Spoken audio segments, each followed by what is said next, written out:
आपको महाकाल की कसम वीडियो पूरी देखना, क्योंकि आज मैं आपको वो 5 संकेत बताऊंगा जो भगवान तब देते हैं जब वो आपसे खुश होते हैं। और अगर आपने बीच में वीडियो बंद की तो नंबर 3 वाला संकेत आप कभी नहीं जान पाएंगे, जो शायद आपके साथ कल हुआ हो, लेकिन आपने उसे कोइंसिडेंस समझकर इग्नोर कर दिया हो। तो अभी सब्सक्राइब करें, बेल आइकन दबाएं और वीडियो शुरू से अंत तक देखें। दोस्तों, एक सवाल पूछता हूं, क्या आपने कभी रात को अकेले बैठकर सोचा है, भगवान मुझसे खुश हैं या नहीं?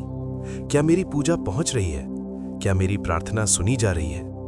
ये सवाल हर इंसान के मन में आता है, हर भक्त के मन में आता है, लेकिन जवाब कोई नहीं देता। आज मैं जवाब दूंगा। हमारे शास्त्रों में, हमारे वेदों में, हमारे पुराणों में ये साफ साफ लिखा है कि जब भगवान किसी इंसान से प्रसन्न होते हैं तो वो उसे संकेत देते हैं, इशारे करते हैं। लेकिन ये संकेत इतने सटल होते हैं, इतने सरल होते हैं कि हम उन्हें देख नहीं पाते। हम उन्हें कोइंसिडेंस कह देते हैं, हम उन्हें लक कह देते हैं, हम उन्हें भूल जाते हैं। आज वो 5 संकेत सामने आएंगे और वीडियो के अंत तक आप खुद जान जाएंगे भगवान आपसे खुश है या नहीं। संकेत नंबर 1, अचानक मन में शांति आना। दोस्तों, क्या आपके साथ कभी ऐसा हुआ है? जिंदगी में बहुत परेशानी चल रही हो, हर तरफ से तकलीफ हो, घर में टेंशन हो, पैसों की तंगी हो, रिश्तों में दरार हो, और अचानक बिना किसी कारण के एक अजीब सी शांति आ जाए, एक ऐसा सुकून जो कहीं से एक्सप्लेन नहीं होता, जैसे किसी ने अंदर से कह दिया हो सब ठीक हो जाएगा। अगर ये आपके साथ हुआ है तो ये कोइंसिडेंस नहीं था। भागवत पुराण में लिखा है कि जब भगवान किसी भक्त पर कृपा करते हैं तो सबसे पहला संकेत ये होता है कि उसके मन की बेचैनी अचानक कम हो जाती है, बिना किसी बाहरी कारण के। ये शांति भगवान की तरफ से एक मैसेज है, एक रीअश्योरेंस है कि मैं हूं, तू अकेला नहीं है। गीता के 18वें अध्याय में भगवान कृष्ण ने अर्जुन से कहा, जो मुझे हर पल याद करता है, जो मेरे नाम में जीता है, उसके मन को मैं खुद स्थिर कर देता हूं, उसकी बेचैनी में खुद हर लेता हूं। तो अगली बार जब अचानक बिना किसी कारण के मन शांत हो जाए, हाथ जोड़ लेना, क्योंकि भगवान ने अभी अभी आपके सिर पर हाथ रखा है। संकेत नंबर 2, सही इंसान का सही वक्त पर मिलना। दोस्तों, जिंदगी में कभी ऐसा हुआ है, आप किसी बड़ी मुसीबत में हो, कोई रास्ता नजर ना आ रहा हो और अचानक कोई ऐसा इंसान आपकी जिंदगी में आए जो एग्जैक्टली वो मदद करे जो आपको चाहिए थी, जो एग्जैक्टली वो बात कहे जो आपको सुननी थी, और जब वो चला जाए तो आप सोचे ये इंसान एग्जैक्टली इस वक्त कहां से आया? शास्त्रों में इसे भगवान का दूत कहा गया है। स्कंद पुराण में लिखा है, भगवान अपने भक्त की मदद के लिए हमेशा डायरेक्ट नहीं आते, वो किसी इंसान के रूप में आते हैं, किसी अजनबी के रूप में, कभी कभी एक बच्चे के रूप में, कभी एक बुजुर्ग के रूप में, जो सही वक्त पर सही बात कह जाता है और फिर चला जाता है। भगवान राम के जीवन में जब वो सबसे अकेले थे, जब सीता माता का हरण हो गया था, उस वक्त हनुमान जी आए। कहां से? जटायु ने रास्ता बताया, सुग्रीव ने साथ दिया, एक के बाद एक सही इंसान सही वक्त पर आते गए। ये कोई इत्तेफाक नहीं था, ये भगवान की योजना थी। तो जब भी आपकी जिंदगी में कोई अजनबी सडनली आए और आपकी मदद करे और चला जाए, उसे भूलना मत, भगवान ने उसे आपके पास भेजा था। संकेत नंबर 3, और यही वो संकेत है जो शायद आपके साथ कल हुआ हो। दोस्तों, रुकिए, ये ध्यान से सुनिए।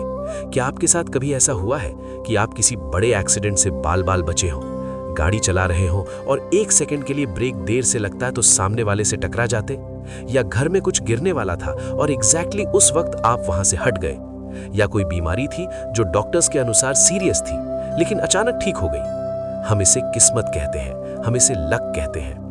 गरुड़ पुराण में लिखा है, भगवान अपने प्रिय भक्तों को आने वाले खतरे से खुद बचाते हैं, वो उनके रास्ते से मुसीबत हटाते हैं, उनके अदृश्य रक्षक बन जाते हैं। और ये तब होता है जब भगवान उस इंसान से खुश होते हैं। महाभारत में अर्जुन के रथ पर कृष्ण थे, इसीलिए वो रथ कोई अस्त्र नहीं जला सका। भगवान जब साथ होते हैं तो वो शील्ड बन जाते हैं।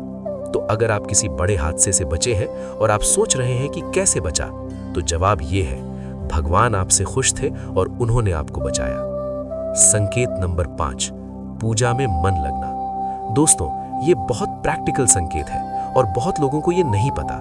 क्या आपने नोटिस किया है कि कभी कभी पूजा करते वक्त मन बिल्कुल शांत हो जाता है, भजन सुनते वक्त आंखें अपने आप भर आती हैं, मंदिर में जाकर घर जाने का मन नहीं करता, कीर्तन में ऐसा लगता है जैसे भगवान सामने खड़े हैं, और कभी कभी ऐसा भी होता है पूजा में मन नहीं लगता, बस रूटीन की तरह कर रहे हैं, कोई फीलिंग नहीं।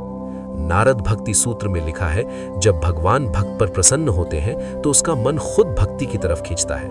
उसे फोर्स नहीं करना पड़ता, वो खुद उठकर मंदिर जाता है, वो खुद भजन गुनगुनाने लगता है। भगवान कृष्ण ने गीता में कहा, जो मुझे प्यार करता है मैं उसे और प्यार देता हूं। जो मेरी तरफ 1 कदम चलता है मैं उसकी तरफ 10 कदम चलता हूं। तो अगली बार जब अचानक बिना किसी कारण के पूजा में आंसू आ जाएं, जब मंदिर में जाकर दिल भर आए, वो भगवान का संकेत है। वो कह रहे हैं, मैं यहां हूं, मैं तुम्हें देख रहा हूं, मैं तुमसे खुश हूं। संकेत नंबर 5, सपने में भगवान या मंदिर का दिखना।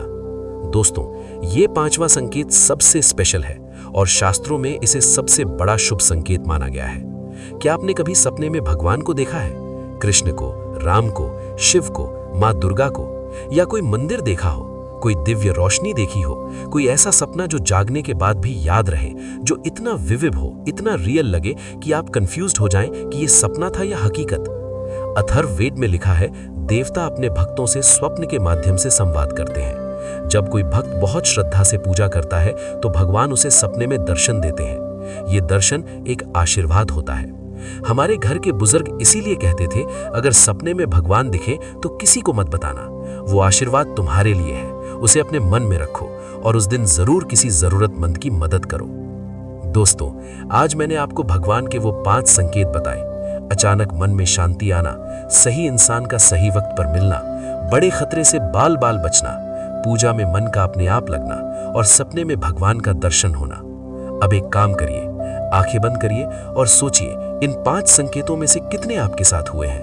अगर एक भी हुआ है तो भगवान आपसे खुश है, वो आपको देख रहे हैं, वो आपके साथ है। बस आपको उन्हें नोटिस करना है, बस आपको उनका शुक्रिया अदा करना है। अब मुझे कमेंट में बताइए, इन 5 संकेतों में से कौन सा संकेत आपके साथ हुआ है? नंबर लिखिए। और अगर आपको लगता है कि ये जानकारी हर हिंदू को पता होनी चाहिए तो इस वीडियो को अभी शेयर कीजिए। आपका एक शेयर किसी को भगवान के करीब ले जा सकता है।